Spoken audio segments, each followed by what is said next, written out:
ሰላም እንዴት ናችሁ? ኢየሱስ የተባረከ ይሁን። ወዳችኋለሁ። ዛሬ ላመሰግናችሁ ፈልጋለሁ።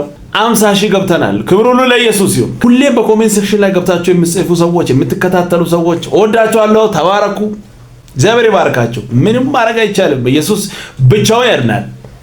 ስሙ ይንን ዛሬ ማለዳ የድሮ የጥንት ገጠመኝ ትዝ ብሎኝ ለራሴ በጣም ስስቅ ነበረ እና አይ ቲንክ አስተማሪም ነው ብዬ አስባለሁ። እሱን እስቲ ላጋራችሁ። አይሲ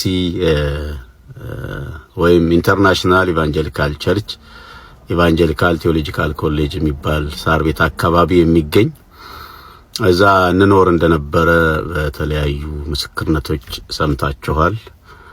መጽሐፌም ላይ ያለ ይሄ ታሪክ እና ከሱ ተሻግሮ መንደር ውስጥ በጣም አስቸጋሪ ነበረ ሰፈር አለ ማለት ልክ አንዳንድ ቦታዎች ስያሜ እንዳላቸው እሪ በከንቱ ሲባል አሁን ሰማለሁ። ፒያሳ አካባቢ ሌላም ቦታዎች ይሄም እንደዛ ተብሎ ይጠራ ነበር። መሸት ካለ የተለያዩ ወንጀሎች ይደረጋሉ። ጉልበተኞች ነበሩ በጊዜው ለፖሊስም ለምንም በጣም አስቸጋሪ የነበሩ ተደባዳቢ ልጆች ነበሩ እና አላችሁ ከነሱ መካከል ዋነኛው ጋራ ትንሽ ትንኮሳ ደረሰብኝ። የአንድ ቀን አይደለም፣ በተለያየ ጊዜ ከገጠር አካባቢ እንደመጣን ስለሚታወቅ እዛ አካባቢ ላይ ማለት ነው አንተየዋ ምናምን እያሉ ይቀልዱብናል፣ ይስቁብናል፣ ይሳለቁብናል እና ነጮቹ ከጎዳና አምጥተውን እዛ እንደሚያኖሩን ከየት አካባቢ እንደመጣን ይታወቃል። አማርኛችንም ደግሞ እንዳሁኑ ትንሽ ሽርፍራፊ ነበረው። ትንሽ ቅላጼዎች ምናምን ነበሩት። አይ ቲንክ አሁንም አለ ብዬ አስባለሁ። እኔ ወደዋለሁኝ በዚህ አጋጣሚ እና ያው ከገጠር አካባቢ ነው የመጡት በሚል ይቀልዱብናል። ብቻ የምናወራውን እየሰሙ ይስቃሉ ምናምን። ከዛ የሆነ ቀን መረረኝ ማለት ነው እና እኔ ግፍ ምናምን አልወድም፣ ጥቃት አልወድም። በጣም ያን ያህል ግልፍተኛ ምናምን አይደለሁም፣ ታጋሽ ነኝ። ግን በቃ ሁሉ ጊዜ ማሾፊያ ምናምን ነገር ሲሆን አንድ ቀን በቃ የመጣው ይምጣ ብዬ እገላለሁ አልኩ ማለት ነው። እንደዛ የተጋጨሁት ልጅ ደግሞ ዋና የሚባል በጣም ተደባዳቢ ነው፣ የሚፈራ ነው። ብላክ ቤልት አለው ማለት ካራቲስት ነው። ምንም በትንሹ በቃ ቆልፎ ሊያጋድማችሁ የሚችል አይነት ነው እና ይፈራል። እኔ አላቀላችሁም ይሄንን። ከዛ ተወራጨው ብቻ የሚያውቁት ሰዎች ግራ ገባቸው። በቃ እንዴት አንጠልጥሎ እንደሚደፋኝ ነው የሚያዩት የሚያስቡት ማለት ነውና ይተቋቋማሉ። እኔ ደነፋለሁ። ልጁ ቀጥ ብሎ መጣና ደለቴን እንዲመታ መታ አድርጎ ዋው ልብሽ ደስ ይላል ለማንኛውም እንጂ ደመከልብ አረግሽ ነበር እዚህ ሰው ፊት አለኝ ማለት ነው። አንቺ ብሎ ምንም አጣመጣም አንድ ነፍስ ነው ያለኝ ምናምን ብዬ ቀጠልኩ። ብቻ አድነኝ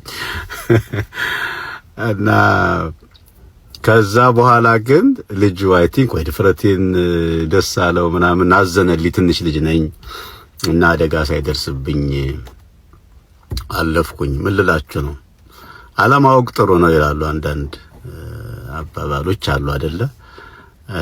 ስታውቁና ሳታውቁ ስለ አንድ ፐርሰን ወይም ስለ አንድ ነገር የምትሰጡት ቫልዩ አክብሮት ወይም የሚኖራችሁ ፍርሃት ይለያያልና አለማወቅ ደጉ ይላሉ አንዳንድ ሰዎች። እና በዚህ አጋጣሚ እኔ ስደነፋ ያ ብላክ ቤልት ያለው ወንድም ገላግሎ የነበረ እና ይሄን ወንድማችሁን ተከስተን እንግዲህ እንደዚህ በዚህ ሁኔታ አታዩትም ነበር ማለት ነው።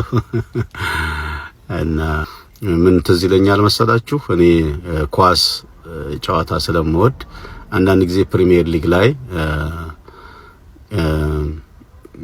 አሸናፊ ቡድን ብዙ ነጥቦችን ይሰበስብና በብዙ ርቀት ይመራል። ከዛ ልክ ዋንጫውን ቀድሞ ይበላል ማለት ነው። ኦሬዲ ድሉ አልቋል፣ ተጠናቋል። በእንትን ደረጃ በሽልማት ደረጃ የሆነ ጊዜ ላይ ዋንጫውን እንደሚወስዱ ያውቃሉ።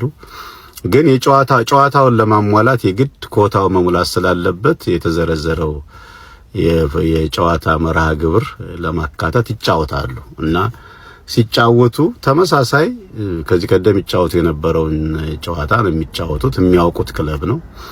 ግን ይሄ ለማሸነፍ እንዳዲስ የሚያወጡት ኢነርጂ፣ የሚያወጡት ጉጉት፣ የሚያወጡት መፈላለጥ ምናምን የለም። ቢካዝ ዋንጫው ተበልቷል። ኢየሱስ ክርስቶስ ጌታ ነው። ደስ የሚል ቆንጆ መልእክት። ክብር ለኢየሱስ ይሁን። ኢየሱስ ያድናል። ምንም ማድረግ አይቻልም። ዋንጫው ተበልቷል። አሁን ቆፍረን የምናመጣው ዋንጫ የለም። ኢየሱስ ያድናል። ምንም ማድረግ አይቻልም። ስሙኝንም አትሳብ በዘፈን ሜቀርቶብህ ነው ዘፈን። እስቲ ንገረኝ። ባለፈውም ነግሬያችኋለሁ። አሁን ዘፈን ይስብሃል። እንዴት ትላለህ? እንደገና እንዴት እነሱ ራሱ ደክሟቸው እንዴት ስናገኛቸው እንደሚያለቅሱ ብታዩ። አንድ ቀን ወጣለሁ የእግዚአብሔር ሰው ፈጣሪ ይረዳኛል እያሉ ካውንስል የምናደርግ የምንጸልይላቸው ስንት ዘፋኞች አሉ መሰለህ። አትሳብ። ክቡር ነው አንተ ጋር አትቀላውጥ። ትሪ በጮኸ ቁጥር ሆዳ አይደንግጥ። ጠግበሃል። ክርስቶስን የሚባል በልተህ ጠግበሃል። ሌላ እኛ ሊስበን አቅምም ማንዴትም የላቸውም። ኃይል የላቸውም። ከኔ ጋር ናችሁ? ኃይል የላቸውም። ኃይል እግዚአብሔር ነው። ኃይል የኛ ሆኗል። እንግዲያውስ በመንፈሳዊ ሕይወታችሁ ተጠብቃችሁ ተቀድሳችሁ እንድትቀሩ የነበራችሁበትን ሳትረሱ የተገለጠላችሁ ላይ ቆማችሁ ተቀድሳችሁ የቀራችሁበትን ቃል ይዛችሁ በእግዚአብሔር ቤት ዓለማዊነትን በመኖር የሞገታችሁ ይህች ዓለም አልተገባቸውምና የሚል ቃል አለ። በዋሻ በበራ ጠንከራ አልተገባች እስቲ አልተገባቸውም ብሏል። እንዲህ ነው ዓለማዊ ነገር ለአንተ አይገባህም። ያልተገባህን ነገር ልክ አታርገው፣ ስፌት አታርገው፣ አትውረድ ወደ ታች። የሰማችሁኝ ነው። በተለያየ ነገር እመነኝ። ደሞዝ ቢቀነስ፣ ከስራ ብትባረር እመነኝ። ስራ ብታጣ፣ ሌቦቹ ተሽለኩልከው ደህና የሚባል ቦታ የያዙ ቢመስልህ እመነኝ፣ አልተበለጥክም። የገባህበት የሚበልጥ ዓለም ነው። የምትጠየፍበት ህይወት ውስጥ ገብተህ ውጪ ሆነ አትሳፍ። እንትና እንዲሆነ እያልክ በምንም ተአምር የቀረውን ካለ አሳፍን ጠይቁት። እንዲህ አስቤ ነበር ካለ በኋላ በፊትህም እንደ እንስሳ ሆኜ ነበር ነው የሚለው። እንደ እንስሳ አታስቡ። እናንተ የከበራችሁ እግዚአብሔር ልጆች ናችሁ። ለቃሉ ባለቤት ክብር ይሁን። እጅግ ደስ የሚል ቆንጆ መልእክት። አንዳንዶቹ እየተንሸራተቱ እያየን እኮ ነው፣ እየወደቁ ወደዛ እየሄዱ። ኧረ እግዚአብሔር ይሰውራችሁ ከእንደዚህ አይነት መንገድ። ይሄ ደስ የሚል ቆንጆ መልእክት ነው። ምንም ማድረግ አይቻልም። ኢየሱስ ያድናል። ስሙ ይንንም በይሉኝታ ምክንያት ሼም ይዟችሁ መራቅ ካለባችሁ ሰው ጋር ጊዜ የምታሳልፉ ከሆነ ቀስ በቀስ መንፈሳዊ ሕይወታችሁም ስጋዊ ሕይወታችሁም እየተበላ ነው የሚሄደው። ዮናስ ከእግዚአብሔር ጋር ከተጣላ በኋላ መንገዱን ከእግዚአብሔር ካራቀ በኋላ ተርሴስ ወደሚሄዱ ሰዎች መርከብ ውስጥ ገባና በሰላም የሚሄዱ የነበሩ ሰዎች የሚሄዱበት ዴስቲኒ የነበራቸው ሰዎች ከእግዚአብሔር ጋር የተጣላ ሰው መንገዱን ያበላሸ ሰው መርከባቸው ውስጥ ሲገባ በዛ ሰው ምክንያት ተፈተኑ። እዛ መርከብ ላይ ማዕበል መጣ፣ ወጀብ መጣ፣ መከራ መጣባቸው እና ያላቸውን ነገር ቢጥሉ ከዚህ በፊት የሚያውቁትን ነገር በሙሉ ቢጠቀሙ ያ ወጀብ ሊሄድ አልቻለም ከህይወታቸው ላይ እና ታሪኩ እንደምታውቁት እጣ ተጣጣሉና እጣው ዮናስ ላይ ወጣ። ከዛ ምንድነው አንተ ላይ እጣ ወጥቷል፣ ምንድነው ችግሩ አሉት። እኔ ከእግዚአብሔር ጋር ተጣልቼ ነው አላቸውና ከችግሩ ከዛ ሁሉ መከራ በኋላ ያን ሁሉ ከጣሉ በኋላ ነው የነገራቸው እንጂ እሱ በሰላም ተኝቶ ነበር እዛ መርከብ ውስጥ። እና ምን እያረክ ነው ብሎ ሲደርሱበት ነው የነገራቸው። እኔ ከእግዚአብሔር ጋር ተጣልቻለሁ፣ እኔን ጣሉኝ አላቸው። አንስተው ወረወሩት ይላል። ያንተ ደም ከኛ እጅ ላይ ንጹህ ይሁን ብለው አንስተው ውሃ ላይ ጣሉት ይላል። ልክ ሲጥሉት መርከባቸው ሰላም ሆነ። እንደዚህም አይነት መገለጥ አለ ቃሉ ላይ። ስለዚህ አንዳንድ ሰዎች ህይወታችሁ ላይ ከመግባታቸው የተነሳ የሚመጣባችሁ ወጀብ አለ እና ክሊር ሳይን እያገኛችሁ እግዚአብሔር ይብን አንዳንዶቻችሁን ተለዩ እያላችሁ ይሉንታ ይዟችሁ አጉል ደግ ሆናችሁ የምታቆዩአቸው ሰዎች መንፈሳዊ ህይወታችሁንም ስጋዊ ህይወታችሁንም ይዘው ነው ገደል የሚገቡት። መለያየት ኃጢአት አይደለም። እግዚአብሔር ተለያዩ ያለበት ክፍል አለ። አብርሃምና ሎጥን አሁን በሰላም ተለያዩ ያላቸው ቦታ አለ። እግዚአብሔር ተለያዩም ይላል። በህብረት ውስጥ በረከት ቢኖርም አንድ ላይ በመሆን ውስጥ ብለሲንግ ቢኖርም አንዳንድ ህብረት ግን ህይወታችሁን የሚበላ ህብረት ነው። አንዳንድ ህብረት ግን ከመንፈሳዊ ህይወታችሁ ነቅሎ የሚያወጣችሁ ነው። መለየት ካለባችሁ ነገር ተለዩ፣ አለበዚያ እንግዲህ የሚመጣውን ነገር ትጋፈጣላችሁ። መለየት ካለብን ነገር መለየት አለብን። አንዳንዴ በቃ ከእግዚአብሔር ይልቅ ሰውን አክብረን ቁጭ እንላለን። አልተመቸም እኮ አልወደድክም፣ አልተቀበልክም። ሰው ምን ይላል? እግዚአብሔር አይበልጥም? ኢየሱስ ያድናል። ምንም ማድረግ አይቻልም። ክብር ለኢየሱስ ይሁን። ስሙኝንም መጽሐፍ ቅዱስ እንደዚህ ይላል፣ እግዚአብሔር ሺህ ጥያቄ ቢጠይቅ አንዱን መመለስ አትችልም ይላል ኢዮብ መጽሐፍ ላይ። ሺህ ጥያቄ አንዱን መመለስ አትችልም።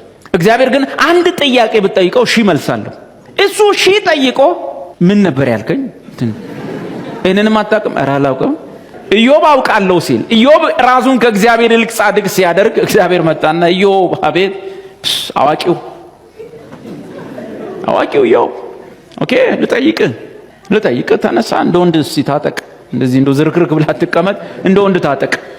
ኢዮብ እየተደነቃቀፈ ተነሳ፣ ሸፋፍነው ቁጭ። አቤት ስለ ማዛሮት ታውቃለህ? ስለ ድብ ከዋክብት ክምችት ታውቃለህ? በሰማይ ውስጥ ስላለው ቤተ መዛግብት ታውቃለህ? ለጦርነት ቀን ስላዘጋጁት የበረዶ ክምችት ታውቃለህ? በበረሃ ያሉ ሜዳ አህያዎች እንዴት እዩ። አስትሮኖሚ ጠየቀው። ኢዮብ ጨዋ ነው። የለም ምንም አስትሮኖሚ ዘፈር አስትሮኖሚ አታውቅም። እስቲ ወደ ዙኦሎጂ የእንስሳት ጥናት ስለ ጉማሬ እንደዚህ መሆኑን ታውቃለህ? እንደዛ ነው እንደ ጌታው። በውሃ ውስጥ ስለሚሯሯጠው ሌዋታን ታውቃለህ? ኧረ እኔ እንደዚህ ገናውን ነው የምሰማው። ጌታ ሆይ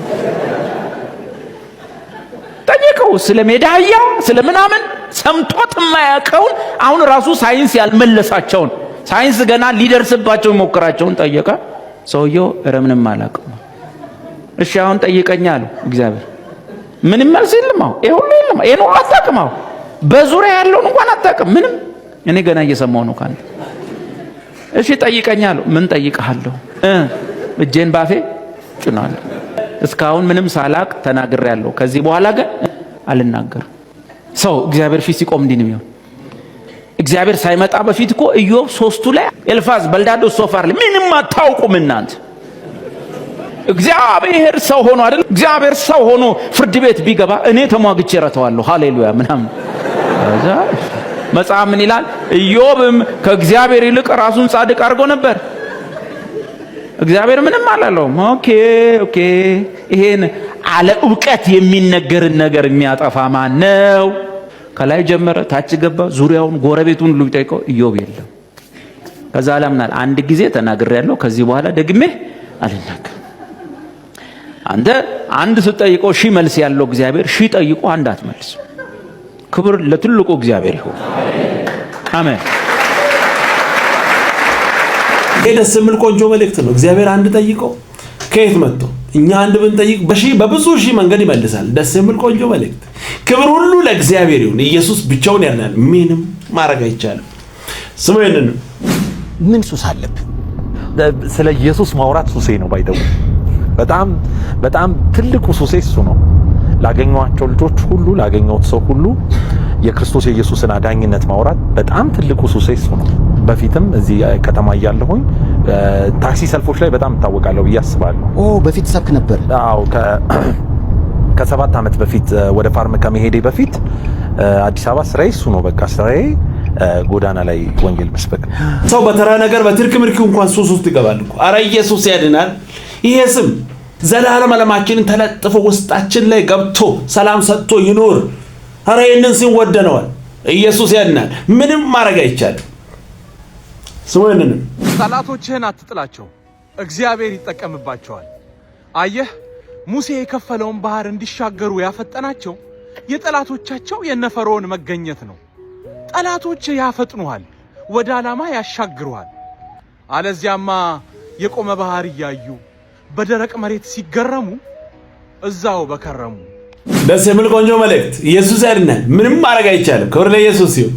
ስለ ኢየሱስ ሲነገረው ሰው ምንም ሳይመስለው ስለ ራሱ ሲነገረው የሚያብድ ከሆነ ተንበርክኮ መጸለይ ያለበት ባይዘይ ጌታ ሆይ አንተ ሲባል እልል አልኩኝ፣ ኢየሱስ ሲባል ዝም አልኩኝ፣ ለሞት ነው ወይ ተውከኝ ወይ መንፈስ ተውከኝ፣ ምነው ጠፋብኝ፣ ድርቅ ነገር አለብኝ፣ ኢየሱስ ሲባል እምቢ አለኝ።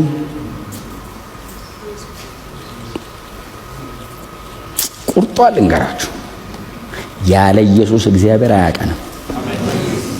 እውነቷችን ናት። በክርስቶስ በኩልስ ለአንዴና ለዘላለም ቀድሶናል። አለ ኢየሱስ እግዚአብሔር አያቀልም። ደስ የሚል ቆንጆ መልእክት። በ56 መንገድ ወደ እግዚአብሔር የለም፣ በኢየሱስ በኩል ብቻ ኢየሱስ ያድናል። ደስ የሚል ቆንጆ መልእክት። ብቻውን ይወጣል፣ ምንም ማድረግ አይቻልም። ቀጣይ በሌላ እንገናኛለን። ሰብስክራይብ፣ ሼር፣ ላይክ ማድረጋችሁን እንዳትረሱ። ወዳችኋለሁ። ተባረኩ።